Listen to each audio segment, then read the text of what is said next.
Assalamualaikum warahmatullahi wabarakatuh. Ila hadratin nabiyil mustafa Muhammadin sallallahu alaihi wasallam, ila hadrati qutbi jami'il maqam wal hausil a'zam Syekh Abi Hasan Ali Asyadili Syekh Abdul Qadir Jilani Syekh Junaid Al-Baghdadi Syekh Bauddin An-Naqsabandi wa silsilati dalailul khairat wa silsilati jamil kutub wa jamil asanid wa silsilati dalailul khairat wa usulihim wa furihim ila hadrati Syekh Mustafa Taibul Baqa wa ila hadrati Syekh Zainuddin Al-Maribari Syekh Ibnu Hajar Al-Asqalani wa usulihim wa furihim anna Allah yu'li darajatihim fil jannah wa yanfa'una min barakatihim wa karamatihim wa asrarihim wa anwarihim wa ulumihim wa nafaatihim bid din wa dunya wal akhirah wa lima syaikhina al-kiram lahumul fatihah.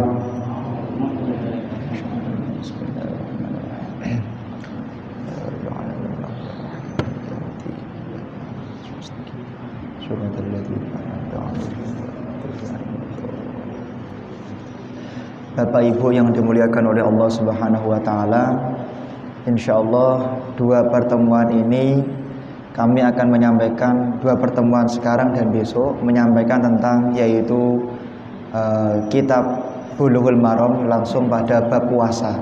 Kemudian satu pertemuan terakhir sebelum Ramadan nanti kita akan menyampaikan tentang yaitu fikih zakat. Kira-kira seperti itu karena kita masih ada 3 pertemuan kurang lebih. Bismillahirrahmanirrahim. Sebelum masuk ke sana, sebagaimana kemarin bulan Rajab banyak yang bertanya tentang dalilnya puasa Rajab. Puasa Rajab itu memang yang tersebar itu dalilnya tidak sahih atau hadisnya itu maudhu, palsu. Cuman bukan itu dalil yang dipakai oleh 4 mazhab sebagai dalil untuk mensunahkan puasa Rajab. Sebagaimana kemarin kami sampaikan. Begitu juga dalil yang dipakai oleh ulama 4 mazhab untuk melegitimasi atau memperbolehkan atau menyunahkan yaitu melakukan puasa Sya'ban itu bukan dalil yang tersebar di antara kita, itu bukan. Memang hadisnya maudhu, tapi bukan berarti hadis tersebut maudhu kemudian tidak sunnah puasa Sya'ban. Nah, apa yang dipakai oleh ulama 4 mazhab untuk mensunahkan puasa Sya'ban? Misalnya ada sebuah hadis bahwasanya waqala sallallahu alaihi wasallam, dikatakan bahwasanya apakah engkau tahu fadlu Sya'ban ala sa'iril syuhur ka fadli ala sa'iril anbiya wa fadlu Ramadan ala sya'iris syuhur ka fadlillahi ta'ala ala ibadih. Keutamaan bulan Sya'ban, hari bulan ini dibandingkan dengan bulan yang lain seperti keutamaannya Kanjeng Nabi dibandingkan dengan keutamaannya para nabi. Kemudian keutamaan bulan Ramadan dibandingkan dengan keutamaan bulan yang lain seperti keutamaannya Allah Subhanahu wa taala dibandingkan dengan para hambanya.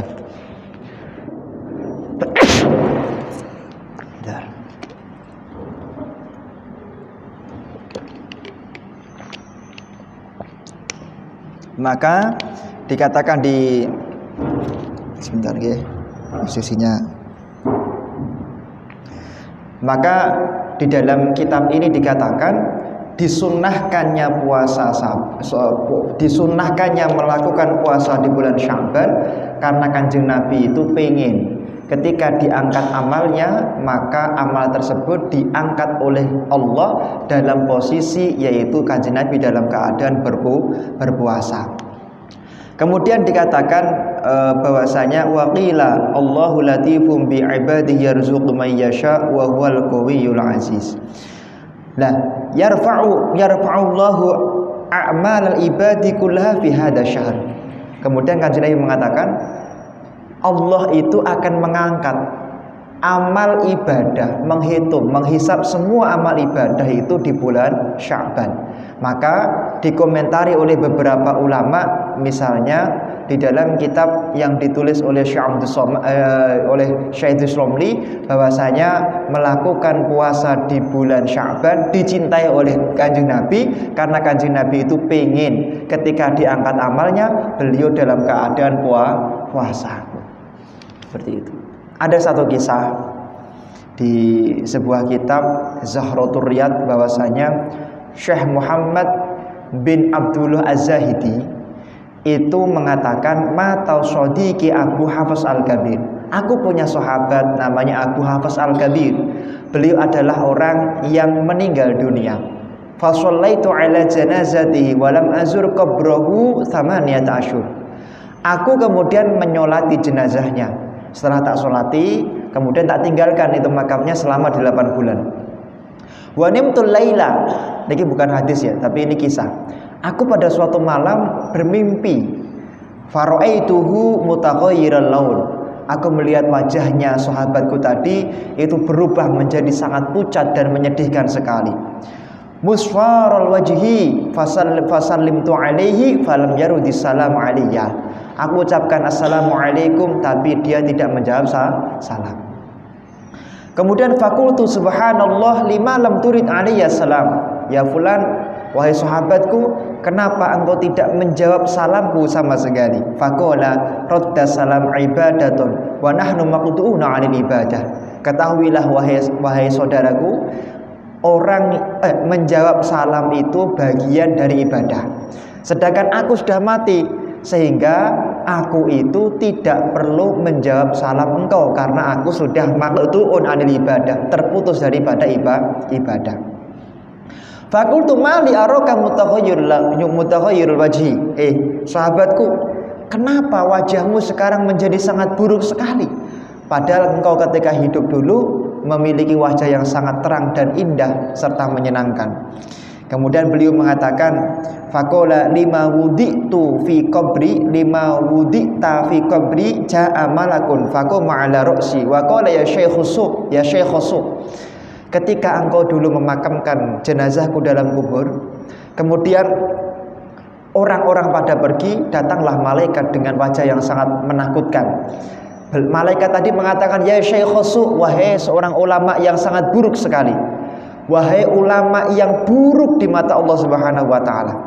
Wa'ada dzunubi wa su'a af'ali wa darabani bi'amudin. Kemudian malaikat itu mencaciku, menghinaku, merendahkanku. Kenapa? Karena dulu ketika di dunia, aku ketika jadi ulama itu tidak meniatkan dakwahku untuk Allah Subhanahu wa taala. Ngaji seperti ini niatnya bukan karena Allah tapi untuk urusan dunia.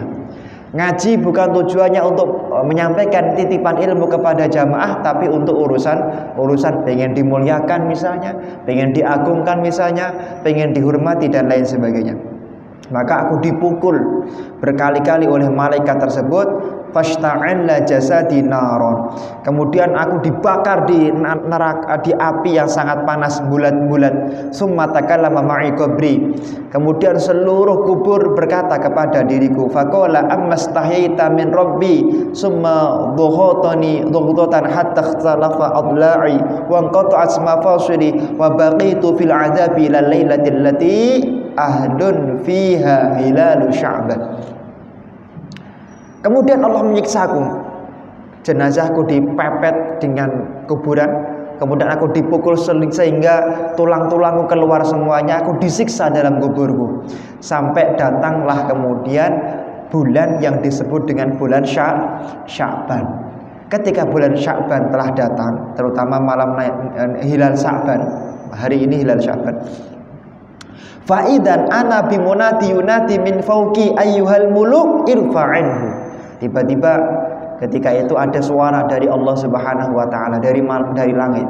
Wahai malaikat, angkat semua siksa si fulan ini, angkat semua siksanya. Fa innahu ahya lailatan min sya'ban fi umrihi wa shoma yauman min ayyamih. Kenapa? Karena orang itu ketika hidupnya itu ketika masuk bulan Sya'ban itu memuliakan malam Sya'ban dengan memperbanyak beribadah kepada Allah Subhanahu wa taala. Di malam-malam Sya'ban dia memperbanyak berzikir kepada Allah Subhanahu wa taala. Di siangnya bulan Sya'ban dia memperbanyak berpuasa untuk mencari ridha Allah Subhanahu wa taala. Summa basyarani bil jannah war rahmah. Gara-gara itu kemudian aku mendapatkan kabar bahwa kelak aku akan hidup menjadi ahli surga Allah Subhanahu wa taala. Maka kita berdoa semoga dengan kita mengadakan pengajian pada malam ini, malam Sya'ban, semoga kita semuanya kelak menjadi orang yang dimasukkan ke dalam surganya Allah Subhanahu wa taala. Ini kisah tentang salah satu ulama yang mengalami testimoni bulan Sya'ban.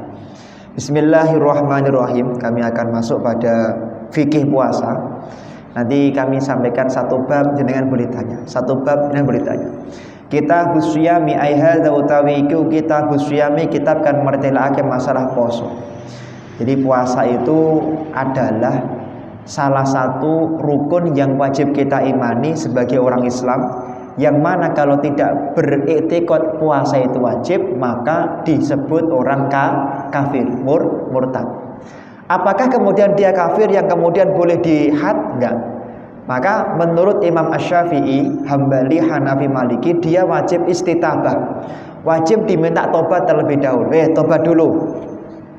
Ternyata orang ini gak mau tobat, sekali, dua kali, tiga kali, maka hakim yang memutuskan, hakim boleh menghukum orang ini dengan hukuman sebagaimana orang kafir atau orang yang murtad dari Islam. Jadi yang boleh menghukum pemerintah. Jadi dalam urusan syariat itu tidak boleh kita main hakim sendiri. Nah, dikatakan kenapa kok disebut dengan asyam, puasa? Karena puasa itu secara lughat maknanya al-imsak, ai mutlaqul imsak. Jadi pokoknya menahan. Semua menahan itu namanya puasa. Inni nadartu lirrahmani fakan falan ukallimal yauma'in saumain. Dikatakan di dalam Al-Quran, aku bernadar oleh Sayyidatina Maryam, aku bernadar tidak akan berusaha menahan, tidak berbicara. Nah, menahan di situ menggunakan kalimat sauma seperti itu. Makanya kemudian kemudian hukum melakukan puasa itu adalah intinya menahan. Tapi puasa yang dimaksud di sini adalah yaitu imsakun 'anil muftirati, menahan segala sesuatu dari apapun perkara yang membatalkan puasa, dari mulai terbitnya fajar sampai terbenamnya matahari. Niki puasa dalam artian syariat. Apa yang membatalkan puasa? Nanti kita sampaikan di belakang. Kemudian di dalam kapan kita mulai diwajibkan melakukan puasa? Kapan kita diwajibkan melakukan puasa? Kewajiban melakukan puasa itu adalah ketika sudah terlihat hilal tanggal 1 Ramadan. Maka biasanya tanggal 29 Ramadan, 29 Sya'ban, 29 Sya'ban itu nanti besoknya sorenya mengadakan ru'yatul hilal. Kemudian ini belum kelihatan, berarti besok tanggal 30. Nah, kalau misalnya hari ini kelihatan, maka besok tanggal 1 Ramadan. Nah, kemudian kalau terjadi mendung bagaimana? Fa'in homma, kalau terjadi mendung maka besok tidak boleh puasa karena harus istikmal dianggap tanggal 30 Sya'ban.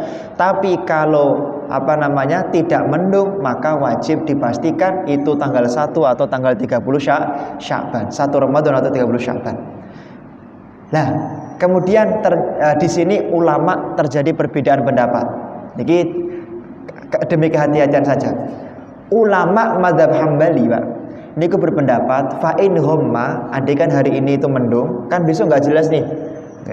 Malam ini jadi hilal atau tidak sih, kan nggak jelas, nggak bisa dikeker. Maka menurut Imam Hambali besok dianggap 1 Ramadan. Kalau menurut 3 mazhab yang lain, besok harus menyempurnakan tanggal 30 Sya'ban. Nah, apa kemudian istimbatnya Imam Hambali? Beliau berpendapat bahwa untuk kehati-hatian, kan besok tanggal 30 atau tanggal 1, maka lebih baik besok dianggap tanggal 1 Ramadan. Jadi ada perbedaan. Nanti kalau ada ustadz menceramahkan enggak tanggal 1, berarti dia mazhabnya Imam Hambali. Kemudian berikutnya adalah untuk menentukan tanggal 1 Ramadan itu bisa menggunakan ru'yatul hilal, boleh menggunakan yaitu hisab, boleh. Hisab niku dihitung. Nah, yang berpendapat pakai ru'yatul hilal niku adalah 4 mazhab. Imam Asy-Syafi'i, Hambali, Hanafi, dan Imam Maliki. Sedangkan ulama yang berpendapat menggunakan hisab itu bukan empat madhab, tapi Imam Ibnu Suraj. Imam Suraj berpendapat bahwa penentuan satu Ramadan itu menggunakan yaitu hisab, bukan ru'yatul hilal. Lah, bapak-bapak yang saya muliakan, penentuan satu Ramadan itu sendiri itu terjadi perbedaan pendapat di antara empat madhab tentang hilal. Menurut Imam Asy-Syafi'i, hilal itu sifatnya biladi, hanya berlaku di satu negara, tidak berlaku secara umum. Maka pemerintah Indonesia itu tidak pernah mengikuti Arab Saudi dalam penentuan satu Syawal, satu Ramadan. Kenapa? Karena menurut Imam Asy-Syafi'i, hadis tersebut itu adalah menunjukkan bahwa manzilah dan matlak satu kota dengan negara yang lain itu berbeda-beda. Mungkin Saudi sekarang sudah melihat, oh hari ini satu Ramadan, tapi belum tentu kalau di negara Indonesia itu sudah kelihatan satu Ramadan. Maka menurut Imam Asy-Syafi'i, ru'yatul hilal itu harus diadakan di negara masing-masing. Sedangkan menurut imam tiga yang lain, Hanafi, Maliki, Hambali, menurut ulama tiga tadi, sedangkan menurut tiga ulama yang lain tadi, maka ru'yatul hilal itu berlaku di seluruh dunia. Jadi misalnya negara Amerika Serikat kok hari ini sudah melihat hilal, maka Indonesia andaikan bermadhab Maliki, Hambali atau Hanafi, maka wajib untuk melakukan puasa. Paham ya? Seperti itu. Jadi seperti itu. Jadi terjadi perbedaan, dan ini ada di beberapa masjid gitu, takmirnya mengatakan ya kalau kita itu kiblatnya ke Mekah, ya satu Ramadan harusnya ikut Mekah. Itu tidak salah kalau madhabnya Hanafi, Maliki atau Hambali, karena memahami hadis ru'yatul hilal itu adalah secara umum seluruh dunia. Tapi sedangkan Imam Asy-Syafi'i berpendapat enggak. Ya logikanya kalau Rasulullah mengatakan ketika sudah sumuli ru'yati, berarti sumuli ru'yati itu kan sesuai dengan tempatnya, sedangkan tempat yang lain berbeda-beda. Makanya di negara Indonesia tercinta masih yo Saudi sudah satu Ramadan, Amerika sudah satu Ramadan, Indonesia tetap mengadakan ru'yatul hilal. Logikanya seperti itu dari Imam Syafi'i. Nah, kemudian dikatakan di dalam kitab Rahmatul Ummah fi Ikhtilafil A'immah bahwa ketika orang tidak mampu melakukan puasa, kemudian dia tidak berpuasa karena hamil atau menyusui, maka dia boleh tidak berpuasa. Boleh. Tapi di sini ada perincian. Kalau dia tidak kuat puasa karena dirinya sendiri atau karena dirinya plus bayinya, maka dia cukup mengqadha'nya saja tanpa membayar kafarah.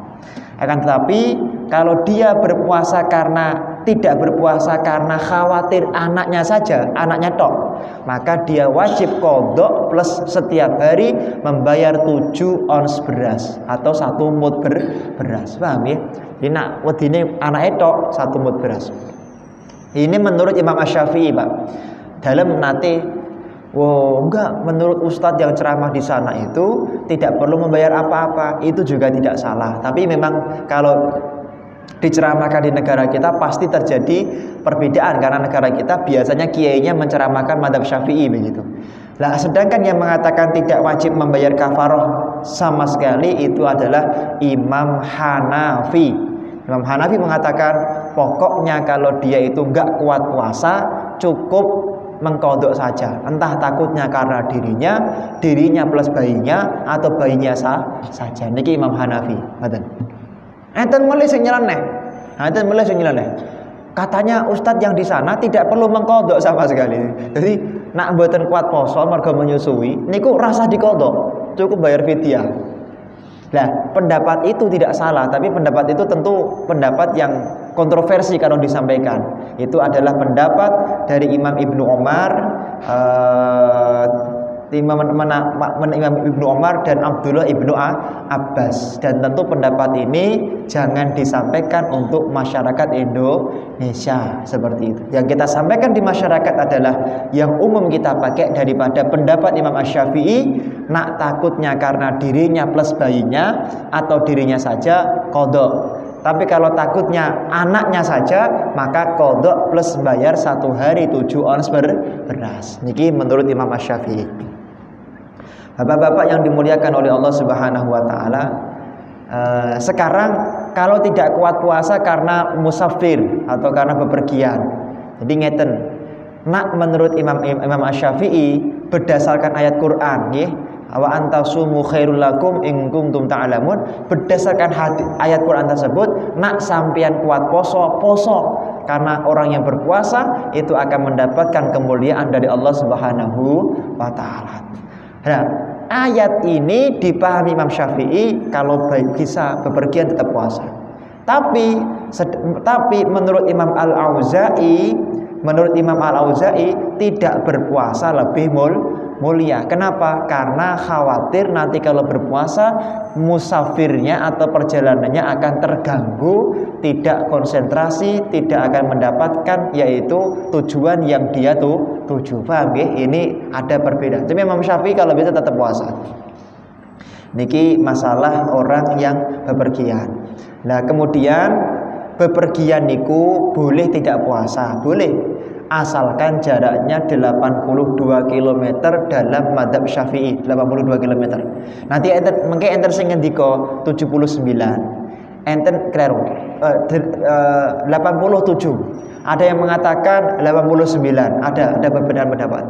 Pendapat yang paling ringan itu 82 km. 81,6 km. Enggak sampai 82. Lah, bepergian itu boleh tidak puasa jika dilakukan sebelum subuh. Jenengan misalnya badai tindak pulang kampung sebelum subuh, boleh nggak puasa.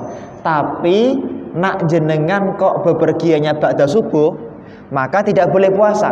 Harus tetap puasa, kecuali kalau sudah bepergian nggak kuat, kemudian nggak konsentrasi, khawatir nanti kalau nyopir bahaya, maka boleh tidak puasa. Jadi kalau bepergiannya ba'da subuh tetap harus puasa dulu semampunya. Kalau nggak kuat baru kemudian boleh yaitu iftar atau membatalkan puasa. Karena nggak kuat bolehnya. Ini menurut 3 madhab. Wonten sing ceramah mriko enggak, pokoknya kalau bepergian ba'da subuh ya tetap sunnah puasa, tetap boleh enggak puasa tanpa ada pengecualian. Itu pendapat ulama Saudi yaitu Imam Hambali. Imam Syafi'i tetap wajib puasa, dan itulah yang diceramahkan para ustadz-ustadz dan kiai-kiai yang ada di negara Indonesia. Kemudian yang berikutnya adalah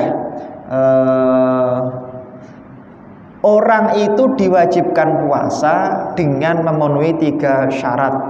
1, Islam. Nak kafir mboten wajib puasa, kafir mboten. Kafir. Kalau murtad, maka ketika dia masuk Islam, maka selama dia murtad, maka dia wajib mengqadha semua puasanya. Niki.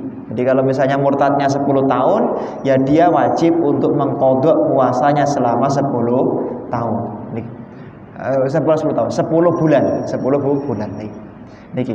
Enten dosen lebih kondur saking Pakistan niku terus ceramah.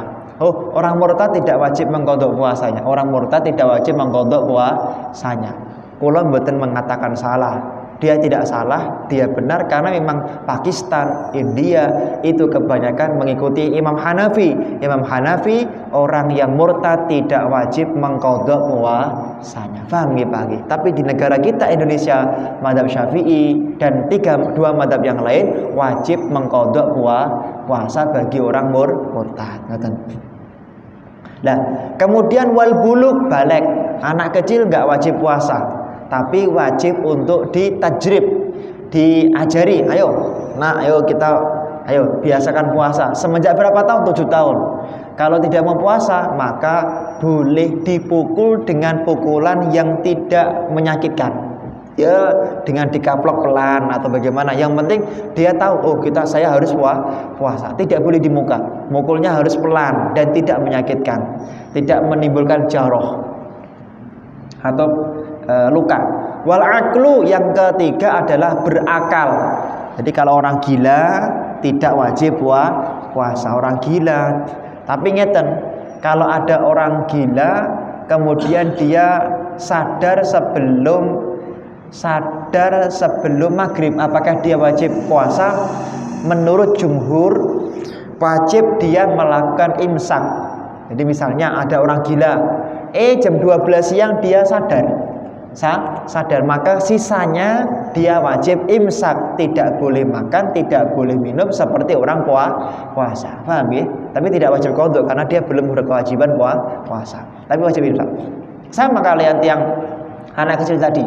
Misalnya tiba-tiba jam 2 siang dia itu ngapunten keluar mani. Berarti kan dia 9 tahun keluar mani, sudah balik. Maka jam 2 sampai jam 6 dia wajib imsak. Kenapa? Karena dia sudah dianggap balik, aslinya wajib puasa. Begitu juga orang murtad tiba-tiba jam 8 pagi dia tobat masuk Islam, maka sisanya dia wajib untuk imsak, tidak boleh makan, tidak boleh minum, harus menahan diri dari semua yang membatalkan puasa. Kemudian syaratnya termasuk al-aqlu itu wal qudru 'ala shaum, itu adalah an-naqo anil haidhi wan nifas. Jadi tidak boleh wanita haid dan nifas niku puasa. Kalau puasa maka puasanya tidak sah. Puasanya tidak sah. Kalau dia tetap puasa maka dianggap talabus bil ibadah, yaitu apa? Mempermainkan ibadah kepada Allah Subhanahu wa taala. Ngoten. Lah nanti sama kalau dia wanita haid ini jam 3 sore tiba-tiba kita udang, darahnya berhenti, maka dia wajib imsak sampai maghrib. Ini adalah pendapat dari 4 mazhab, tidak ada perbedaan. Cuman yang perlu kita ketahui adalah bahwa wa'alal ladzina yutiqunahu fidyatun, bagi orang yang sudah tua renta tidak mampu puasa, maka atau sakit yang layur jabur tidak bisa diharapkan kesembuhannya, maka dia boleh tidak puasa tapi setiap hari wajib membayar fidyah. Niki ngoten. Cuman nek jenengan tindak teng beberapa daerah nggih, teng beberapa. Lah fidyahnya itu berapa fidyahnya? Fidyahnya sama lah. Kita ngambil pendapat yang paling ringan, yaitu 1 mud, 7 ons beras. Jenengan betul sah derek pendapat Imam Maliki atau Imam Hambali. Imam Hambali itu 3,5 kg kurma. Nak sak kilo niku regane kurma niku misal 50.000, 3,5 kilo pinten? 150.000. Sehari gak puasa, dendanya 150.000. Niki Hambali. Cuman kita nggak pakai itu. Kita pakai 7 ons beras. Ya sekitar 7.000 rupiah. Ngoten nggih. Niki untuk syarat wajib orang melakukan puasa. Bapak-bapak, ibu-ibu yang saya muliakan,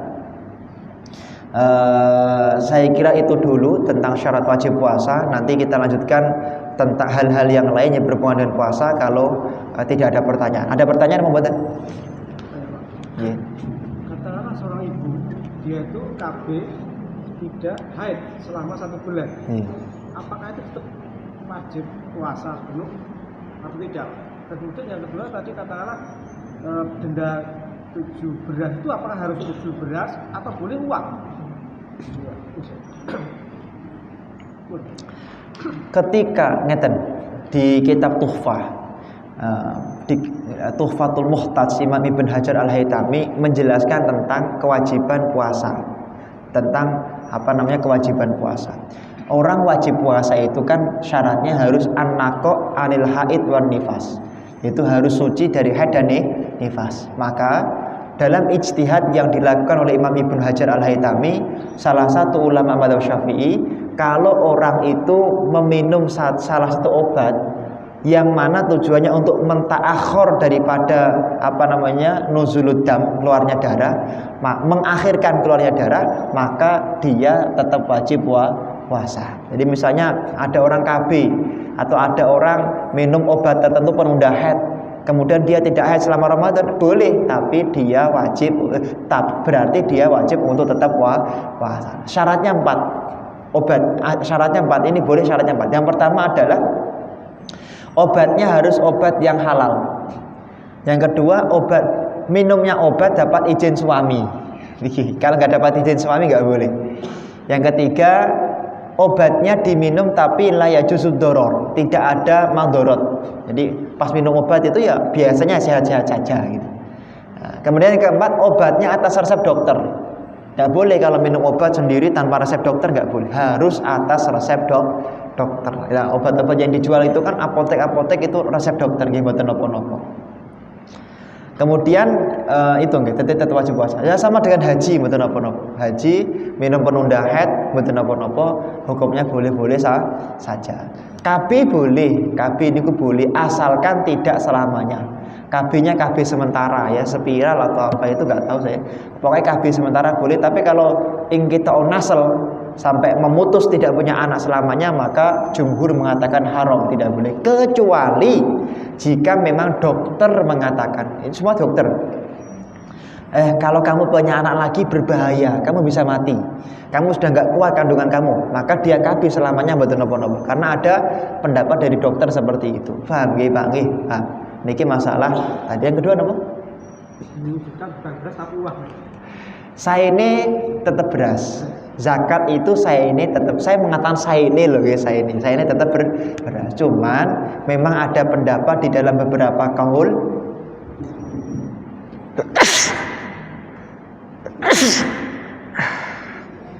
Alhamdulillah. Ada pendapat dalam beberapa kaul yang mengatakan boleh dalam bentuk uang. Bentar.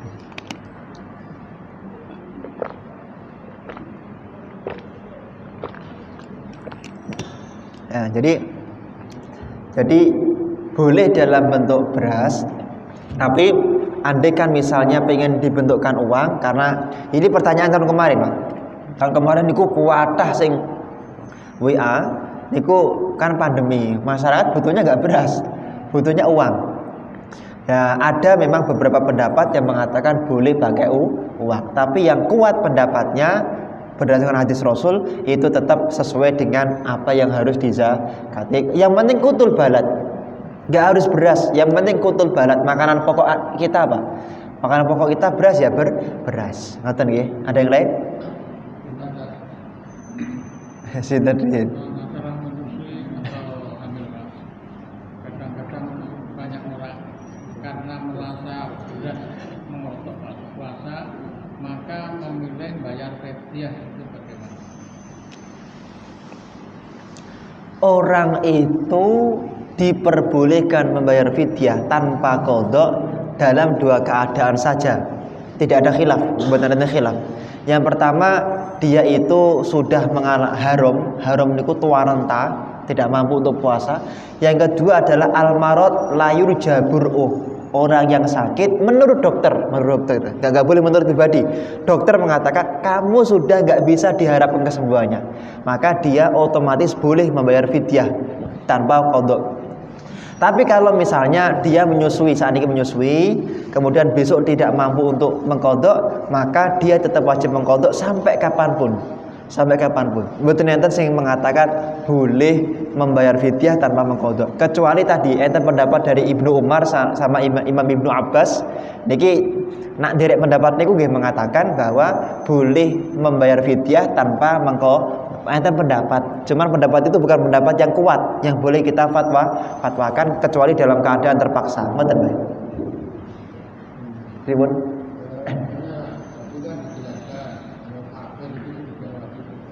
Iya. Apa itu kafir? Kafir niku dalam urusan fikih loh, fikih. Kita berbicara fikih. Kalau akidah kholas, nak pokoknya mboten beriman kepada Allah kafir. Tapi dalam urusan fikih kafir itu ada 4. Nah, kafir itu yang paling menonjol ada 2. Yang pertama kafir zimmi, yang kedua kafir harbi. Yang jelas kafir ini semuanya tidak beragama Islam. Semua tidak beragama Islam. Orang yang tidak beragama Islam dia kafir. Tapi dalam urusan fikih maka ada 4 perincian. Ngoten. Yang pertama kafir dhimmi, yang kedua kafir harbi. Dhimmi niku napa? Dhimmi niku damai kalau itu, damai apian, tetangganan saya niku dhimmi. Kanjeng Nabi mengatakan man qatala dhimmiyan fa ana qasmuh. Barang siapa orang yang menyakiti, membunuh orang kafir dhimmi, kafir yang damai dengan Islam, maka dia adalah musuhnya Nabi Muhammad SAW. Tapi kalau kafir harbi, kafir yang memerangi Islam, kafir yang memusuhi Islam, maka dia adalah kafir yang boleh kita serang. Kafir harbi, dia menyerang Islam, kita serang. Dia menyakiti Islam, kita serang. Tapi syaratnya dhimmi niki kata, Pak. Syaratnya dhimmi yang kemarin saya sampaikan pas Idul Adha itu kata. Orang disebut kafir dhimmi, satu tidak boleh tasadur, tidak boleh punya jabatan penting. Nah, kafirnya dhimmi jadi kenapa nih? Kayak kalau mau nyebut. Ya itu namanya bukan dhimmi. Kemudian kafirnya dhimmi damai, tapi markabnya, kendaraannya lebih bagus dari Islam, maka bukan dhimmi. Ada 12 syarat untuk bisa disebut kafir dhimmi. Makanya dulu di Banjar, saya mewakili ada pertemuan ulama nasional di Banjar, kalau termasuk yang dari Jawa Tengah, itu diputuskan bahwa kafir di negara kita tidak masuk dalam 4 kategori kafir dalam ilmu fikih, karena nggak masuk. Karena nanti kalau misalnya kita katakan itu kafir dhimmi, kafir yang damai dengan Islam, maka dia boleh menerima daging kurban, dia boleh menyembelih daging hewan kurban dan sebagainya lah. Tapi karena tidak masuk syarat-syaratnya, maka di negara kita tidak ada kafir dhimmi, tidak ada kafir harbi dan lain sebagainya. Maka dalam urusan fikih maka disebut non-Islam atau ghairu Islam. Tapi dalam akidah tetap kafir mereka, tetap kafir. Ini urusan fikih. Nah, orang kafir niku tolak dalam urusan ibadah. Sebenarnya dia itu diwajibkan ibadah. Cuma karena dia itu adalah kafir, maka kita tidak bisa memaksa. Maka walaupun ada orang kafir di antara kita, jenengan jualan, loh kok jualan Mbak? Nggih napa? Kula sadian kangge niki lho, tangga kula enten sing kafir mboten poso. Enggak boleh. Berarti jenengan mendukung kekafiran dia. Hukumnya tidak boleh. Jualan di siang hari bulan Ramadan kalau tujuannya untuk orang kafir tidak boleh. Tapi kalau tujuannya untuk buka puasa ya boleh-boleh saja. Maka dicek dulu, kamu kok jualan? Oh, ini tak jual untuk nanti sore. Mboten apa-apa. Tapi kalau tujuan itu adalah untuk i'anatul kufroh, menolong kekafiran, hukumnya haram. Tidak boleh.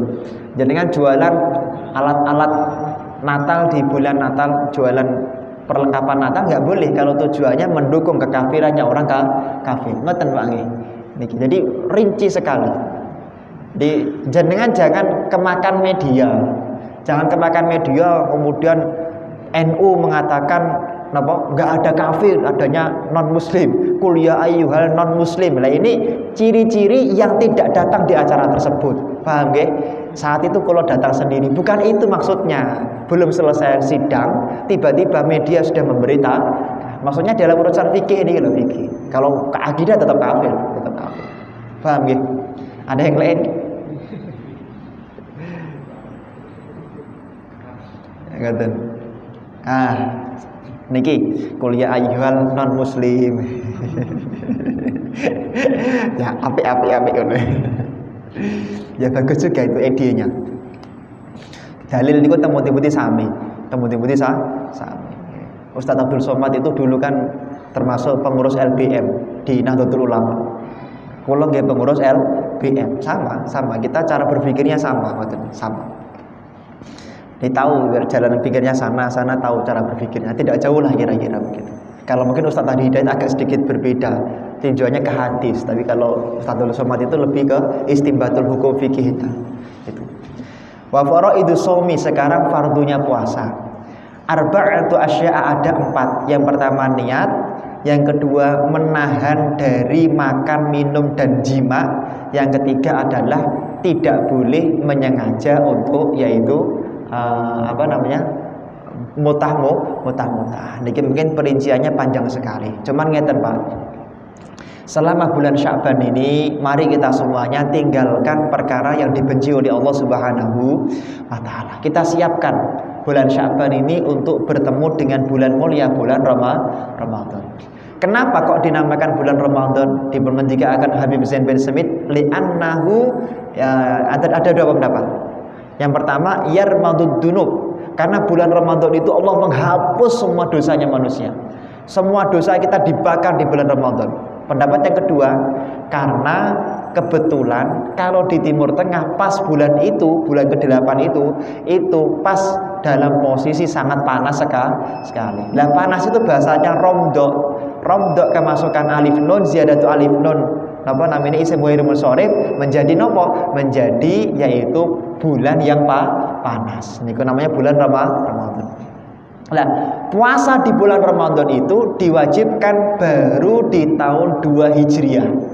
Jadi Kanjeng Nabi itu mulai poso itu baru ketika umur 53 tahun atau 55 tahun. Nah, nggak boleh tiba-tiba jangan, oh ternyata hadisnya diwajibkannya puasa di tahun 2 Hijriah. Nabi umur 55 tahun. Berarti kewajiban bagi kita puasa setelah umur kita 55 tahun. Enten sih cara berpikirnya enten. Nah, ini kacau kalau baca kacau.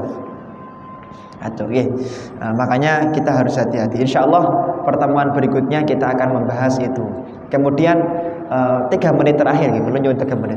Apa yang harus kita lakukan? Yang pertama, Pak, tinggalkan perkara yang dibenci oleh Allah agar kita di bulan Ramadan itu mudah. Contoh, Imam Hambali niku kalau sudah masuk bulan Ramadan hati-hatinya luar biasa.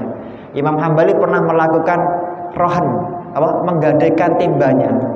Ketika digadaikan timbanya, besok ditebus. Mana timbaku? Loh, Syekh, di sini ada 2 timba. Aku lupa milik kamu yang mana.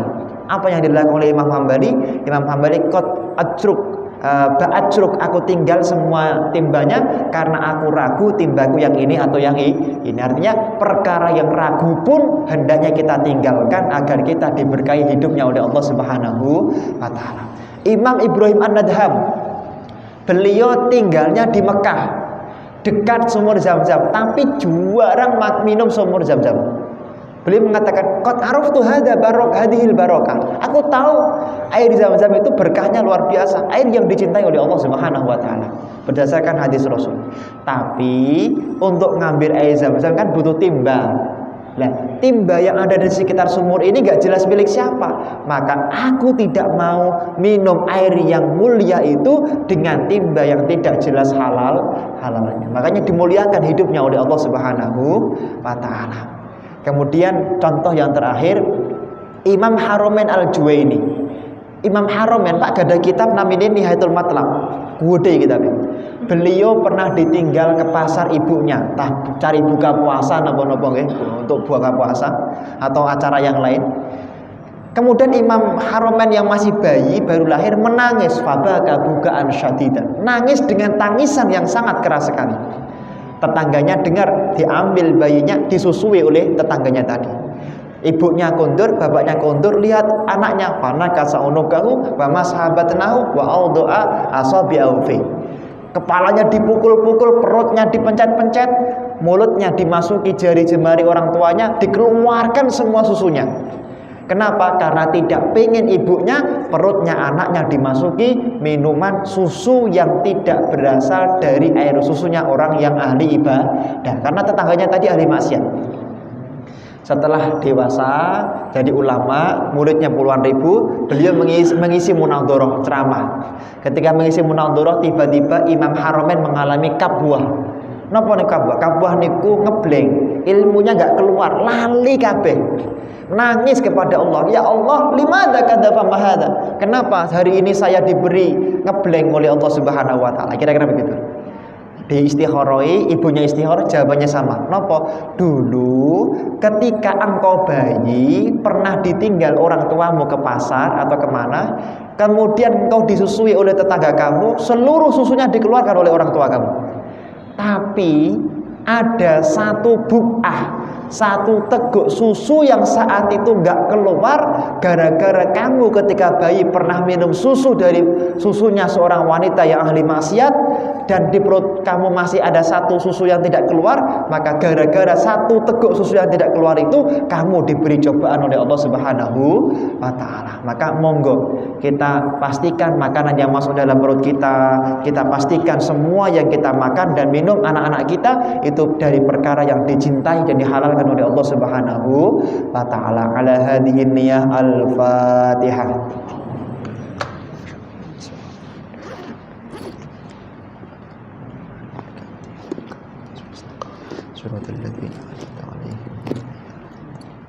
Mekaten saking kula nyuwun kathah khilafipun, mugi-mugi Masjid Al Mukmin tambah barokah. Mugi-mugi jamaah semuanya diberi anak turun yang soleh-solehah, anak turun yang hafal Al-Qur'an, rezekinya dimudahkan oleh Allah Subhanahu wa taala. Al-Fatihah.